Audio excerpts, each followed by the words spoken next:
Ya, selamat sore kawan-kawan semua penikmat eh, live streaming di fanspage SBN Kasbi PT Victory Cinglu dan YouTube SBN Kasbi PT Victory Cinglu Indonesia.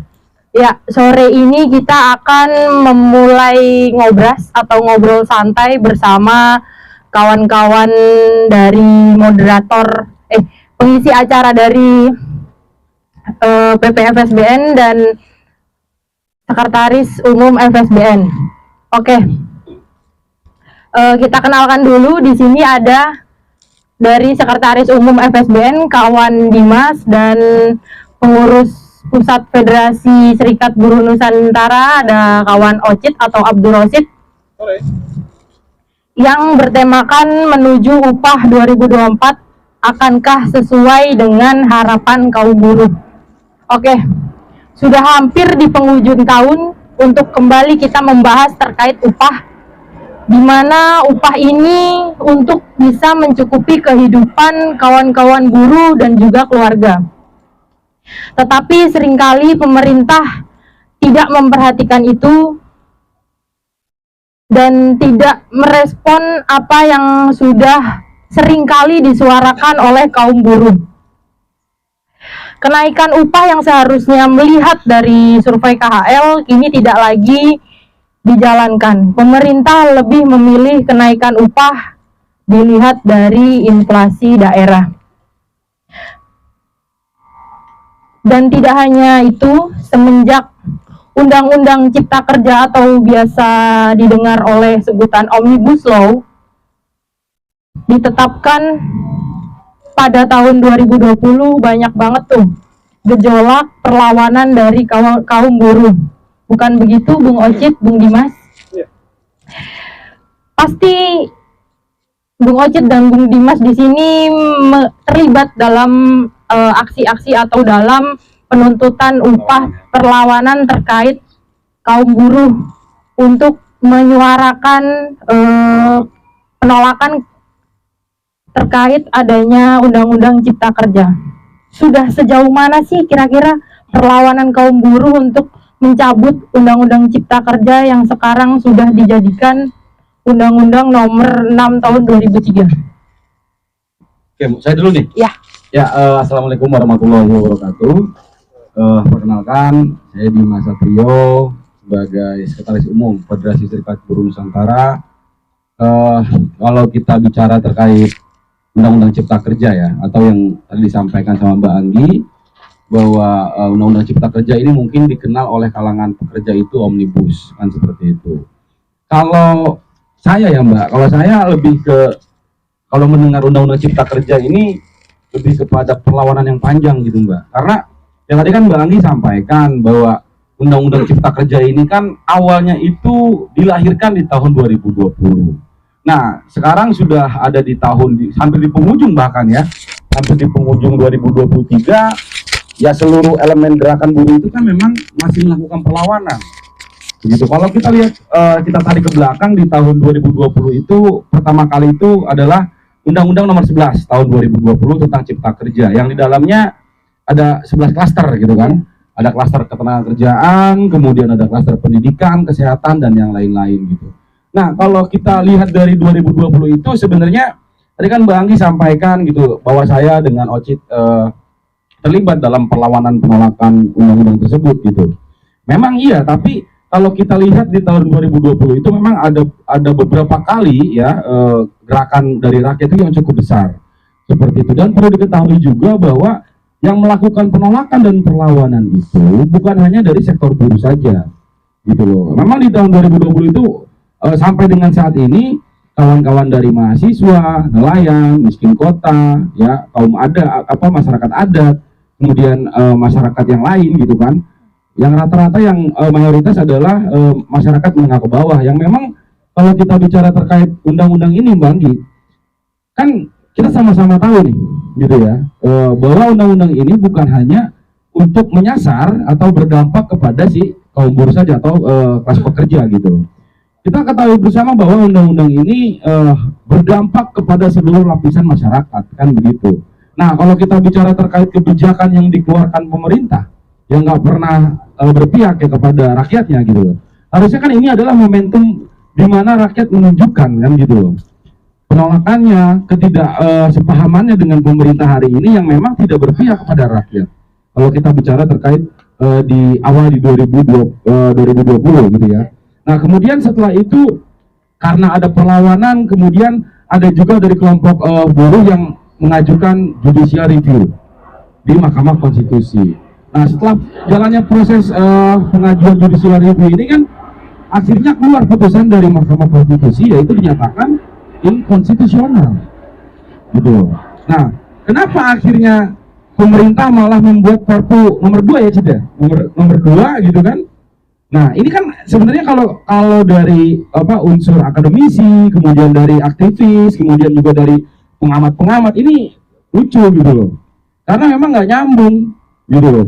Nah dari MK ini menyatakan inkonstitusional bersyarat yang harus direvisi, kemudian pemerintah mengeluarkan Perpu gitu loh.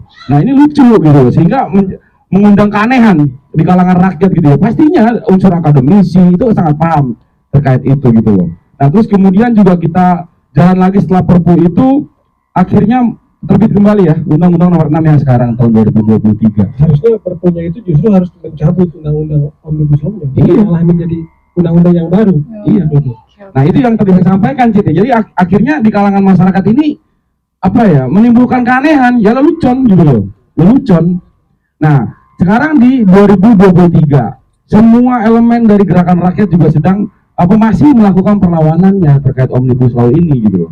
Nah kalau kita bicara terkait dampak tadi kan temanya upah ya gitu kan, ya ini juga ya secara turunannya gitu, ini akan berdampak gitu loh. Kita tahu di beberapa kota dan kabupaten ada beberapa tahun yang tidak mengalami kenaikan sama sekali, mungkin secara nasional juga ya Cid ya. Iya.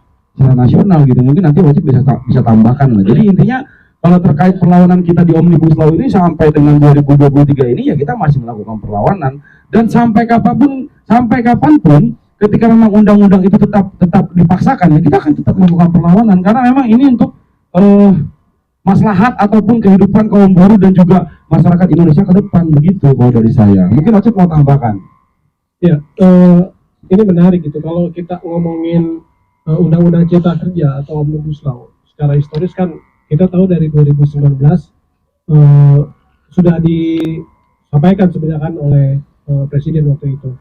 Bahkan pas pertama dia melakukan pidato kenegaraan, pasca dia dilantik sebagai Presiden yang kedua kalinya, bahwa dia di situ menyampaikan akan membuat gitu kan, antara pemerintah dengan DPR satu produk undang-undang, ya itu tadi Omnibus Law. Yang kita tahu ya undang-undang Omnibus Law itu kan undang-undang satu jagat, ya. Sebenarnya memang masuk ke dalam sebuah sistem yang hari ini mungkin secara langsung ya bukan lagi hal yang bukan hal yang tabu gitu dampak dari Omnibus Law tersebut. Tapi berbicara masalah perlawanan, mungkin kawan-kawan sebagai pelaku sejarah gitu kan melakukan perlawanan bahwa ini ya ada sesuatu yang seolah-olah dipaksakan gitu kan oleh pemerintah dan juga DPR.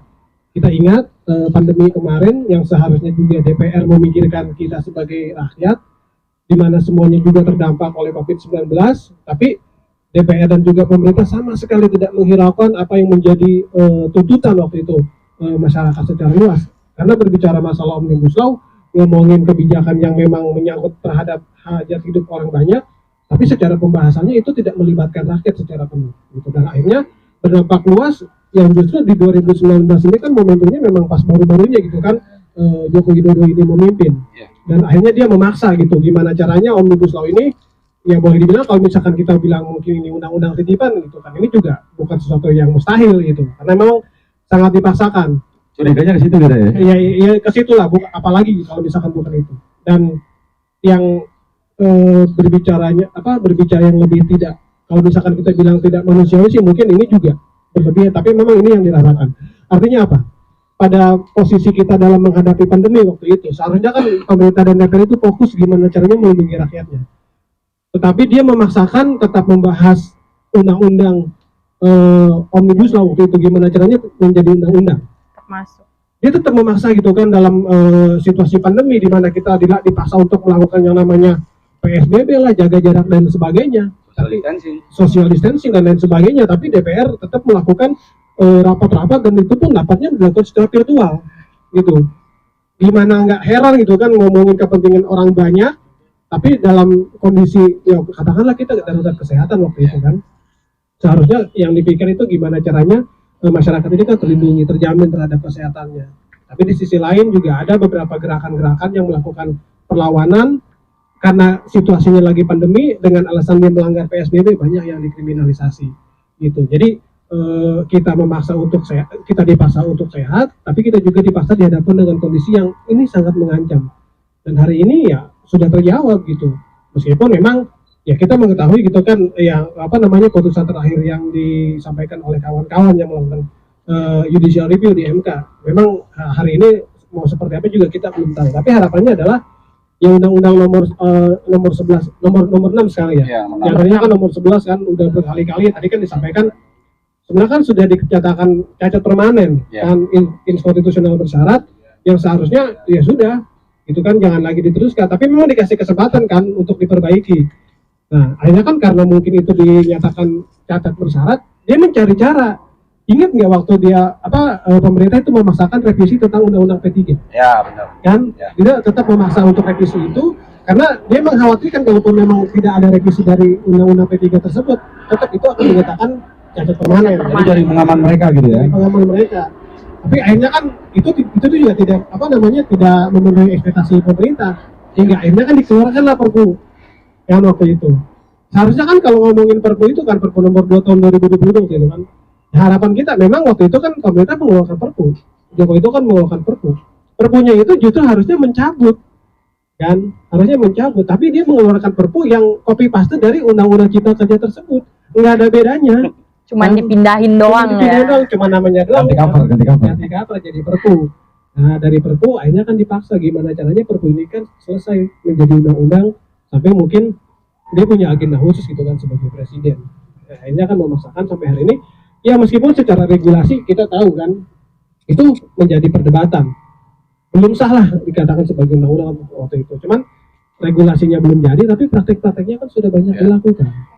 Belum lagi kan undang-undang turunannya, kan ada PP 36, PP 37, 35 yang justru ini berdampak, dan juga sudah banyak ini dipraktekkan oleh perusahaan-perusahaan yang secara regulasi sebenarnya kan belum benar-benar jadi gitu. Tapi mereka sudah merasa dilindungi, akhirnya kan dijalankannya.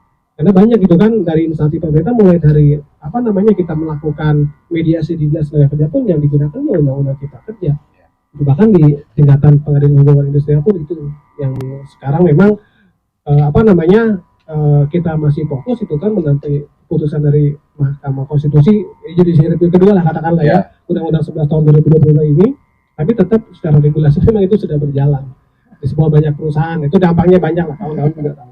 Iya, karena gini juga Cip, kan kita sama-sama tahu nih ya bahwa Undang-Undang Cipta Kerja ini diciptakan, mereka bilang untuk menyerap ketenaga kerjaan, kan begitu kan? Easy hiring, easy firing gitu kan? Gitu. Nah, jadi gini loh, kalau faktanya setelah Undang-Undang 11 nomor 2020 ini tetap dipaksakan, yang mereka sampaikan bahwa ini mampu memberikan penyerapan ketenaga kerjaan kan seperti itu. Faktanya tidak. Kan PHK faktanya gitu. Karena dampak ekonomi global. Iya. Pasca pandemi. Nah ini yang akhirnya lucu, yang tadi disampaikan lucu gitu loh. Mereka bilang ini mampu menyerap daya ketenaga kerjaan, tapi faktanya tidak gitu loh.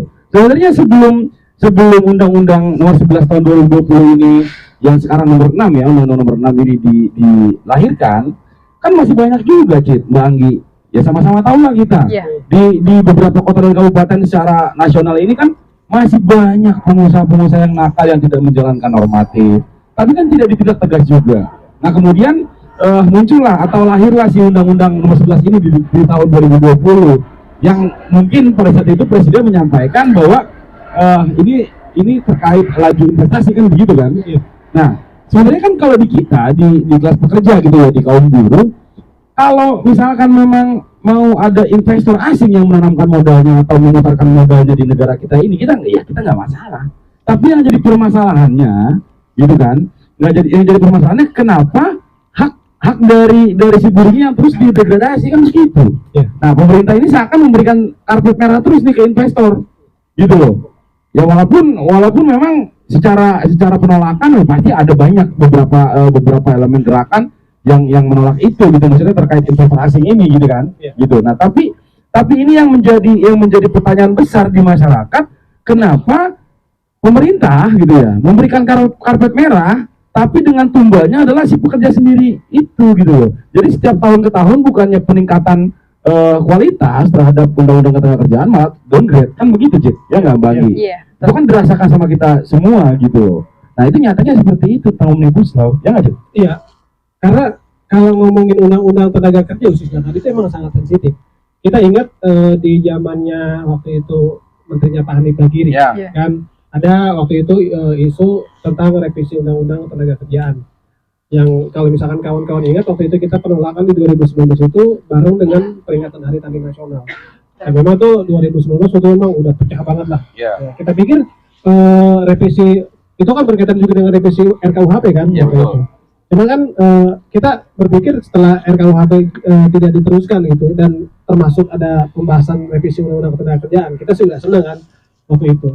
Cuma ternyata sialnya kita gitu kan sebagai kaum buruh dihadiahi gitu kan pasca Jokowi menjabat kedua kalinya mengumumkan itu kan di hadapan media dan juga mungkin itu juga asing pun juga tahu gitu bahwa ya itu yang disampaikan. Kita mikirnya ya nggak ada revisi RKUHP, nggak ada revisi undang-undang ketenagakerjaan, tapi kita dikasihnya Omnibus Law yang lebih parah gitu ya. Ini kado terpahit dari rejim untuk yang di periode kedua gitu. Jadi kan ngomong gini ya, kalau ngomongin kebijakan pemerintah era-eranya Jokowi gitu kan, kita bilang ya dia kan sebagai rejim upah murah. PP 78 2015 kan itu yang dikejar, yang dihantam ya tadi seperti kawan Dimas bilang katanya. Ya kalau kita nggak anti investasi gitu kan sebenarnya, cuman kan harus diperbaiki juga kan, investasi juga diutamakan, tapi kan dari sisi buruhnya itu kan mulai dari pendapatan dari hak-haknya juga kan harus diperhatikan. Yes. Tapi kan yang sialnya kita gitu kan bukannya kita mendapatkan bagian manis gitu kan dari investasi tersebut, dari pertumbuhan ekonomi yang seharusnya ikutan maju, kita malah dihajar gitu kan dengan kebijakan-kebijakan yang merugikan. Ya kita tahu lah PP 78 kayak gimana waktu itu penolakannya. 5 tahun kita kan dari 2015 biasa ya penolakannya. Itu luar biasa banget gitu kan, dari 2015 sampai sekarang kita tambah lagi PP 3 udah habis lah kita betul gitu. Oke, menarik nih kawan-kawan. Dari kawan Dimas dan kawan Ocit sudah menjabarkan terkait apa sih itu Undang-Undang Cipta Kerja itu, apa sih dampak-dampaknya itu, sudah dijabarkan secara jelas dan sudah digamblangkan secara jelas. Dan tadi satu hal yang saya tangkap dari penjelasan dari Bung Ocit menyenggol terkait PP 37 ya. Ya, PP 36 yang terkait adanya di Undang-Undang Cipta Kerja. Kira-kira relevan nggak sih untuk dipakai nanti buat rekomendasi upah di tahun 2024, Bung Ocit? Ya apapun itu gitu kan, kita menolak Undang-Undang Cipta Kerja. Sebenarnya kan PP 36 ini kan anaknya kan, turunannya PP 36, turunan yang Undang-Undang Cipta Kerja PP 36 masih ini. satu keluarga ya. Satu keluarga. Ya kalau Undang-Undang Cipta Kerjanya kita tolak, ya PP 36 kita tolak gitu kan. Kita kan maunya dikembalikan lagi gitu kan seperti sebelum-sebelumnya. Kalau misalkan kita ngomongin upah gitu, kalau kita ngomongin upah ya kita tahu lah upah itu kan udah nadi gitu kan bagi buruh. Betul. Kita kalau ngomongin survei pasar ya kita dilakukan secara real kan. Ya kita tahu itu kan beberapa kalangan buruh mungkin yang mereka belanja di pasar-pasar tradisional atau misalkan di warung-warung, karena kan sebelum-sebelumnya kita kan melakukan survei gitu kan, survei pasar. Ya itulah acuan yang dipakai gitu kan sebagai rekomendasi pemerintah kota kabupaten itu kan untuk menetapkan upah. Tapi kan belakangan ini pasca ya, PP 78 tadi, terus sekarang yang PP 36 yang sebelum-sebelumnya juga dipakai. Bahkan di PP 36 itu menghilangkan yang namanya upah minimum sektoral. Kan di PP 36 lainnya kan upah minimum sektoral itu dihapus. Bahkan kalau kita ngomongin upah minimum sektoral itu kan ya ini kan sangat membantu gitu kan bagi mereka yang memang kerja-kerjanya memang ada di sektor-sektor produksi yang memang resiko kerjanya memang sangat luar biasa. Kita tahu kita sudah banyak kehilangan kalau ngomongin sektoral ya, kayak seperti yang kerja di peleburan baja, yang mereka di kimia dasar yang memang secara hubungan kerja mereka bersinggungan langsung dengan resiko yang sangat luar biasa. Justru kan kelebihan dari upah minimum sektoral waktu itu kan bagian, kalau dibilang bonus juga enggak banget sih, cuman paling tidak dia ada pembeda gitu kan dari risiko pekerjaan yang mereka terima. Tapi ya itu tadi, karena PP 36 itu dihapus dan sudah tidak lagi berlaku upah minimum sektoral gitu kan pasca itu. Ya, saya nambahin ya. Iya. Jadi tadi kan disampaikan sama Kawan Ocit. Nah, PP 36 ini sebenarnya juga nggak perlu dipertanyakan lagi. Tadi kan disampaikan sama Kawan Ocit bahwa orang yang orang omnibusnya kita tolak kok, undang-undang cipta kerjanya kita tolak. Tapi yang menjadi permasalahan ya di kaum buruh, ternyata sialnya instansi pemerintah itu nggak berani keluar dari regulasi, ya nggak sih? Iya. Gitu, mungkin Bang Anggi juga merasakan berapa tahun nggak naik upah? Iya. 3 tahun ya? Dari tahun 2019. Nah, 3 tahun nggak? Kan itu dampak yang nyata buat kita. Ya, instansi pemerintahan tidak berani keluar daripada regulasinya. Kan begitu. Di PP 36 dijelaskan, formulasi itu kan mengenai formulasi perhitungan kenaikan upah, ya nggak sih? Iya betul. Gitu loh, tentang laju pertumbuhan ekonomi, inflasi dan yang lain-lain, kan begitu. Nah, tadi disampaikan bahwa di kita biasanya kalau sudah mau ada rapat-rapat pleno terkait kenaikan upah, biasanya kan di akhir tahun, ya nggak Bang? Iya. Di akhir tahun. Nah, ini sekarang sudah masuk di akhir tahun, makanya temanya mungkin terkait upah nih kan. Iya, betul. Pas banget gitu loh. Nah, itu kan sebenarnya dari tahun ke tahun yang kita pakai adalah terkait Permenaker 18, kan begitu. Ocit nih kalau orasi udah paham banget tentang 64 item yang mencakupi tentang sandang, pangan, papan, pendidikan, rekreasi dan lain-lain lah gitu, Cit ya. Iya. Itu kan yang menjadi bahan orasinya Ocit di atas mobil komando gitu kan. Udah sangat paham lah gitu. Nah, tapi untuk terkait pembicaraan permasalahan PP 36 ini sudah jelas. Ya kita nggak mau pakai itu, bahkan itu kita haramkan kok. Iya. Itu kita haramkan. Gitu loh. Lah gimana ceritanya orang undang-undang bapaknya kita tolak, anaknya kita terima. Berarti nggak diterima ya, Ya di gitu, jelas. keluarganya.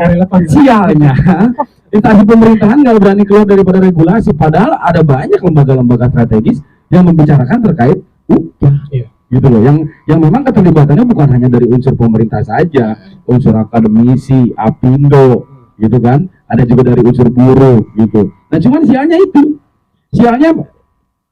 instansi atau pemerintah daerah yang nggak akan berani, karena risikonya jabatan itu. Iya. Kan begitu jelas. Jabatan. Bahkan dari Menteri juga mengeluarkan Surat edaran itu. Pemerintah daerah yang tidak menggunakan PP 36 atau keluar dari PP 36 itu. Nah itu. Nah sebenarnya untuk PP 36 buat kita simpel, buat kita nggak pakai itu, kita haramkan. Iya. Kalau untuk PP 36 gitu kan, ya sudah. Iya. Mungkin itu Bang Gi. Oke, kawan-kawan, menarik sekali obrolan sore ini. Saya menanyakan tentang Undang-Undang Cipta Kerja dijabarin semua sama sekeluarganya, yaitu turunan-turunannya sampai ke PP 36 ya. Bahkan tadi sedikit Bung Ocit juga menyinggol tentang histori perjuangan upah di 3 tahun kebelakangan ini. Oke, lalu masuk ke dalam berbicara soal Omnibus Law, bahkan sampai ke histori. Pertanyaan terakhir ini, kawan Dimas dan kawan Ocit. Kira-kira bagaimana sih aksi upah 2024 ini persiapannya khususnya di kota dan Kabupaten Tangerang ini? Apanya nih? Lebih ke skema atau gimana? Lebih ke skema perjuangannya ini mau seperti apa nanti di tahun 2024 agar kita benar-benar bisa merasakan kenaikan upah yang benar-benar harus kita rasakan gitu loh, kawan Dimas. Ya mungkin saya dulu ya. Ya, silakan. Nanti tambahin sama Ocit, biasa. Kita saling melengkapi lah di sini. Betul. Jadi gini kawan-kawan, terkait mungkin Bang Anggi tadi tanyakan bagaimana sih nanti skema perjuangan terkait kenaikan upah yang akan dilakukan oleh ya kita dari Kasbi gitu, dari FSBN Kasbi terkait perjuangan upah yang mungkin bukan cuma Kasbi aja, nanti kan akan ada dari serikat pekerja yang lain juga mungkin yang akan ikut melakukan perjuangan upah itu Bang Anggi gitu. Biasanya kalau di kota dan kabupaten itu kalau untuk upah itu biasanya kita beraliansi gitu loh. Aliansi ini adalah gabungan daripada serikat-serikat pekerja yang ada di kota dan kabupaten itu untuk melakukan pendiskusian yang outputnya adalah keselarasan pandangan terkait kenaikan upah. Biasanya gitu Cid ya.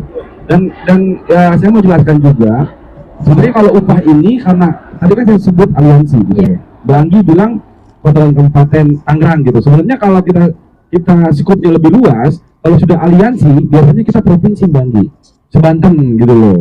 Sebanten. Nah, kita melakukan koordinasi di Cilegon, Lebak, Serang gitu. Ya di kota-kota dan kabupaten yang ada di Banten. Biasanya seperti itu. Nah, kalau bicara terkait skema terkait kenaikan upah sebenarnya ini hal yang biasanya kita lakukan adalah prakondisi gitu ya. Yeah. Nah, biasanya kita melakukan prakondisi yaitu aksi-aksi pemanasan terkait kenaikan upah, perjuangan upah. Sebenarnya tujuannya adalah supaya memantik kepada kawan-kawan pekerja yang memang belum belum merasakan benar-benar dampaknya, atau mereka itu masih mungkin ada di bawah tekanan intimidasi perusahaan juga ya Cip. Yeah. Kan begitu, biasanya begitu. Makanya kenapa di kota dan kabupaten itu ada namanya aksi-aksi prakondisi.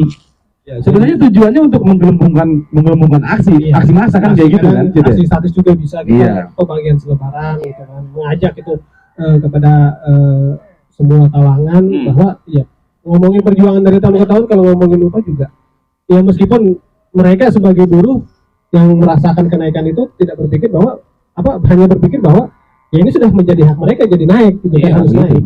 Jadi hanya seperti itu, tapi kan dibalik yang dia terima gitu kan, kenaikan upah yang dia terima itu kan ada bagian dari perjuangan kita, dari perjuangan kawan-kawan lah gitu, sebagai pelaku sejarah yang setiap tahun gitu kan rajin, bukan berarti ini sebagai seremonial ya, apalagi kegiatan tahunan ya, karena ya mau nggak mau kalau ngomongin perjuangan upah, kalau kita nggak ada aksi ya nggak naik, kita jamin itu. Karena ya sering gitu kan disampaikan oleh beberapa orator juga, yang namanya kenaikan upah itu bukan hadiah atau pemberian cuma-cuma gitu kan dari pemerintah dan juga pengusaha, bukan, tapi emang harus diperjuangkan gitu. Ya dengan kondisi kayak gini juga kita tuh udah nggak lagi, kita udah nggak mungkin saya ini mungkin asumsi saya juga gitu ya, kita sudah tidak mengharapkan kebaikan pemerintah kenaikan upah ini ya, kondisi seperti ini gitu loh. Nah akhirnya kita dipaksa gitu loh, harus beramai-ramai, orang berteriak-teriak meramaikan jalanan, turun ke jalan, kemudian melakukan orasi, mimbar bebas, menyampaikan pendapat di muka umum, kan begitu.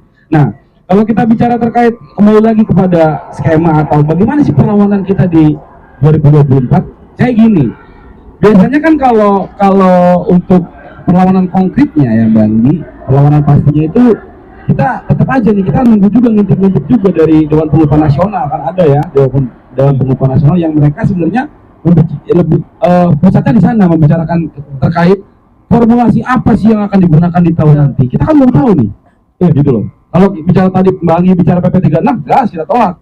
Tapi kalau ya udah saya tanya deh, sekarang yang disiapkan apa ya, tetap gitu loh, kita tetap pakai Permenaker 18.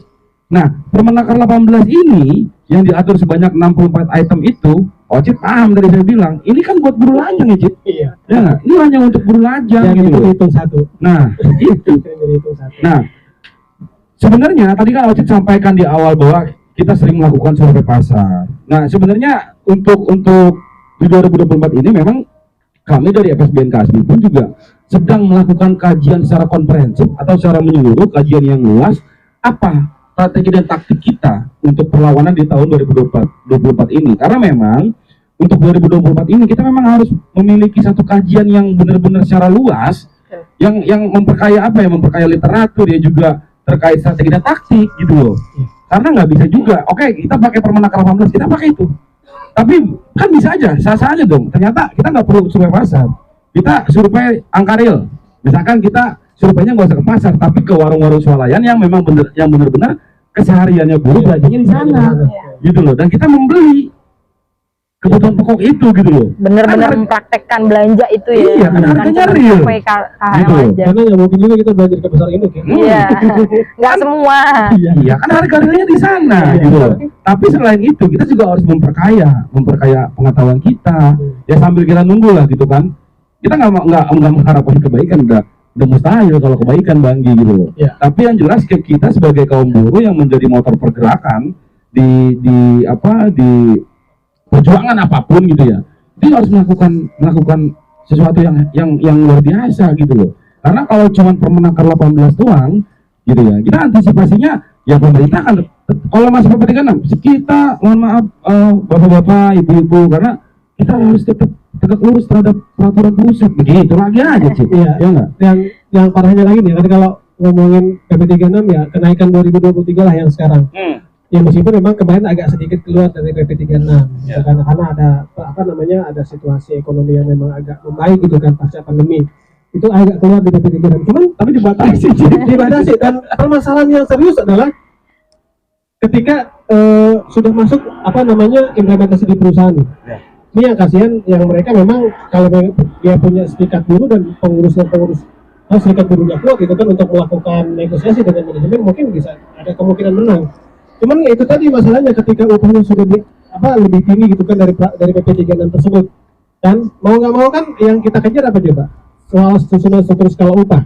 Ya. Dan di PP36 memang diatur gitu. Cuman ini masalahnya itu bukan jawaban, yang justru malah kalau kita ngomongin PP36 ngomongin susunan struktur skala upah, ya kita kayak disediain ring tinju. Struktur skala upah juga di 78 ada kan sih? Ada. Ya kan? Semua dari Undang-Undang 13 di pasal 92 kalau Iya. situ sudah ada. Bukan di 36 doang. Kan? Cuman kan masalahnya itu tadi, kalau ngomongin susunan struktur skala upah ya mau nggak mau kita harus taruh dulu, kita harus punya data, kita harus mengetahui gitu kan soal perusahaan seperti apa. Ya mau nggak mau ya itu tadi kita disediain ring tinju, taruh dulu kita di sana. Ini menarik nih Bang Gi yang disampaikan Ocit. Nah tadi sebenarnya itu analoginya yang sederhana. Jadi pemerintah ini menyiapkan ring tinju aja, tapi Cip, ya kita kan tahu lah Bang Gi, gitu ya. Di perusahaan itu kita kembalikan kepada si pengusaha dan juga serikat pekerja. Jika ada kesepakatan ya silakan. Tapi mereka nggak tahu, seolah-olah mereka menutup mata, menutup telinga bahwa faktanya banyak pengusaha-pengusaha yang memaksakan itu, padahal sudah ditolak, kan gitu. Itu kan banyak yang kayak begitu. Demi keuntungan sendiri, Iya, ya. iya. Demi mengambil keuntungan sendiri. Gitu loh. Gitu. Nah ini seolah-olah pemerintah itu menutup mata gitu loh. Dan itu menjadi resiko bagi pengurus-pengurus yang vokal. Resikonya PHK kalau misalkan dia nggak mau nurut gitu kan, Berarti nggak usah vokal Cip. ya, tadi nggak usah vokal. Harus tetap vokal Cip. Resikonya itu kita maksa gitu kan, ya kita ngomongin struktur skala upah, kita debat sama manajemen, kita maksa gitu kan, dia tetap nggak mau, gitu, nanti pengurus atau organisasi serikat buruhnya dianggap vokal, pengurusnya lah yang nanti kan resikonya mereka bisa di PHK. Ya kalau itu kalau buat FSBN Kasbi kita nggak gentar lah yang kayak gitu lah. Kita udah makanan sehari-hari sih yang kayak gitu. Tapi yang jelas terkait prakondisi ini ya pasti dari kami dari FSBN Kasbi ya mungkin ini sudah di bulan September ya. Iya. September ya mungkin di awal Oktober kita sudah mempersiapkan prakondisi itu gitu loh. Sudah mempersiapkan prakondisi karena memang harus membangkitkan nih semangat kawan-kawan kelas pekerja, bukan hanya dari FSBN Kasbi saja, tapi bagaimana kita bisa mengagitasi kawan-kawan yang hari ini memang kalau bahasanya Ocit lagi orasi itu politik nasib. Gitu bahasanya Ocit. Iya. Gitu ya. Kalau ngomongin historis perjuangan upah sebenarnya kan kita ngomongin Tangerang ya. Tangerang ini sebenarnya sebagai pelopor pergerakan, maksudnya perjuangan upah. Kita mungkin saya secara pribadi mungkin bukan pelaku sejarah di 2012 di mana waktu itu bisa masuk tol gitu kan sampai ke pendopo gubernur waktu itu, meskipun gubernurnya waktu itu ada di Singapura. Upah kan naik signifikan. Ya makanya, nah kita ingin gitu kan memulai historis. Saya masuk di 2013 waktu itu terakhir chaos besar itu di 2013 di Tol Bitung. 2013 saya ingat banget itu, kalau nggak salah itu tanggal 3 Desember 2013 pas baru-barunya saya gabung gitu kan di FSBN. Itu sangat luar biasa gitu kan. Jadi ngerasain gitu kan yang namanya ditembak gas air mata, ditembak pakai peluru karet tuh ngerasain gitu. Udah makanan ya. Iya udah makan. Makanya kan sekarang khususnya di wilayah Tangerang dan itu kan sekarang sudah dijaga ketat karena memang itu dianggap sebagai objek vital gitu kan objek bisnis bagi bahkan secara nasional gitu. Dan gerakan-gerakan kita yang di Tangerang justru memang menjadi percontohan gitu kan bagi mereka, gerakan-gerakan yang ada di, kita ingatlah Karawang kan kawasan industri baru kan Bekasi ya, Karawang lah kawasan industri baru yang memang boleh dibilang lebih tua Tangerang ya, tapi gerakannya mereka mengikuti dari Tangerang gitu kan.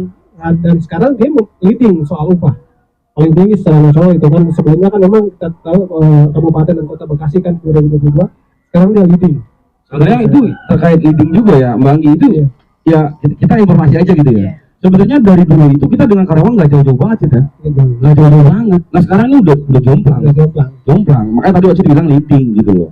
Nah itu, nah gini Cit, saya juga mau meluruskan juga tadi disampaikan bahwa aksi 2012 bahwa kita berhasil masuk tol. Nah ini yang perlu kita luruskan adalah sebenarnya kan ini kadang-kadang ya kalau netizen itu pasti malah jadinya jatuhnya antipati. Iya. Iya, iya. Tapi kan sebenarnya ya kaum buruh atau kelas pekerja itu masuk ke tol nggak mungkin nggak ada dampaknya, nggak mungkin nggak ada sebabnya gitu loh. Iya. Pasti. Kan pastinya kita diprovokatif, kemudian kita tidak didengar, Iya. kita tidak direspon, Iya. gitu loh. Kemudian ya apa hal yang bisa memantik gitu loh, agar pemerintah ini mikir gitu loh. Sebenarnya itu juga bukan keinginan kita. Iya jelas. Nggak mau dari 2007 sampai ke sekarang nggak ada pembensin kan gitu. Sampai mereka bisa di jalan sampai dorong kan motornya didorong sampai habis bensin. Itu kan bukan keinginan kita gitu kan sebagai kaum buruh, apalagi dicap radikal gitu, mengundang hati-hati masyarakat seolah-olah memaksakan kehendak. Sebenarnya kan enggak juga. Apa yang waktu itu bahkan sampai hari ini kan masih tetap kita lakukan dalam proses perjuangan, sebenarnya juga itu bagian daripada yang mereka dapatkan hari ini, khususnya masyarakat secara luas. Jadi kalau dibilang katanya gerakan buruh itu kan cuma macet-macetin jalan doang. Apalagi kan kita tahu gitu kan beberapa media suka mempelintir gitu kan gerakan-gerakan buruh yang apa yang kita tuntut gitu kan terkait perjuangan kita tentang pemenuhan hak, khususnya kan ini kan kita dirugikan gitu kan oleh kebijakan. Tapi kadang-kadang kan ini yang menjadi masyarakat antipati itu kan yang diangkat justru bukan soal apa ini yang kita perjuangkan. Iya. Tapi Bukan substansinya, bukan gitu. substansinya, tapi dampak gitu kan ketika Macetnya. lu demo lu cuma bikin macet doang. Bikin rusuh. Banyak Bikin orang yang rusuhnya, merugikan, gitu kan. ya. Itu sebenarnya kan itu sensitif, digoreng dikit juga kan disambung lah sama orang-orang yang Itu media tuh Cik, yang goreng-goreng gitu. makanya sebenarnya kan kita juga nggak mau gitu kan melakukan aksi, siapa sih yang mau itu kan panas-panasan hujan-hujanan.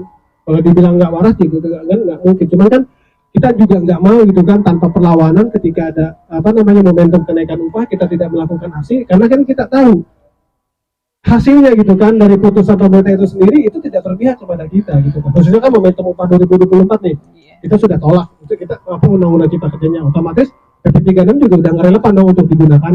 Kita diminta dikembalikan lagi gitu kan kepada regulasi awal di mana supaya pasar ini kan menjadi rekomendasi gitu kan kenaikan yang nanti menjadi bahan ajuan kota kabupaten itu kan untuk direkomendasikan kepada gubernur. Itu kita maunya seperti itu. Ya kalau ngomongin aksi gitu kan ya itu kan sesuatu hal wajar di alam demokratis itu Harus harusnya kita kan harus di Indonesia gitu. kawal. Cuman kan itu tadi kadang-kadang sedemokratisnya kan tetap aja gitu kan disusupi. Kita udah benar gitu kan dalam proseduralnya kita sudah sampaikan, ada aja gitu kan dianggap mengganggu ketertiban umum. Nah kan soal Iya. kebebasan demokrasi kan udah jelas. Bahkan seringkali dianggap buat nggak bersyukur, kurang apa lagi sih kawan-kawan ini menuntut upah itu kurang apa lagi, bahkan dianggap nggak bersyukur padahal ranahnya bukan ke arah situ ya Bung. Bukan. Nah kalau soal nggak bersyukur, itu kadang-kadang sedih lagi. Dia kadang-kadang sedih gitu loh. Kalau bicara, iya banyak saya pernah sering dengar, ini buruh nggak bersyukur udah dikasih upah segitu. Nah ini kan yang kita lawan adalah sebuah kejahatan yang terstruktur dan tersistematis. Kan gitu ya nggak gitu? Gitu Bang Gi. Benar-benar yang sampaikan Bang Gi itu, memang sering saya dengar di telinga saya kalau saya melakukan aksi, dirasa dasar buruh nggak bersyukur gitu. Saya sedih dengerin Bang Gi. Kalau mereka paham, ya mereka coba turunlah di kehidupan buruh kayak gimana gitu loh. Karena kita bukan memikirkan segelintir kelompok atau individu, bukan. Tapi kita mikirin perut, pendidikan anak ke depan, kepastian hidup yang layak ke depan, Betul. kepastian upah, kepastian kerja itu gitu loh. Kalau dibilang nggak bersyukur, saya sedih gitu dengarnya Bang Gi. Kita juga memang punya tugasnya gitu kan untuk menyadarkan masyarakat secara luas tentang apa yang kita lakukan itu kan soal tuntutan. Gitu tadi dibilang nggak bersyukur, udah mending gitu kan kerja masih dapat gaji, bahkan dibandingkan nih.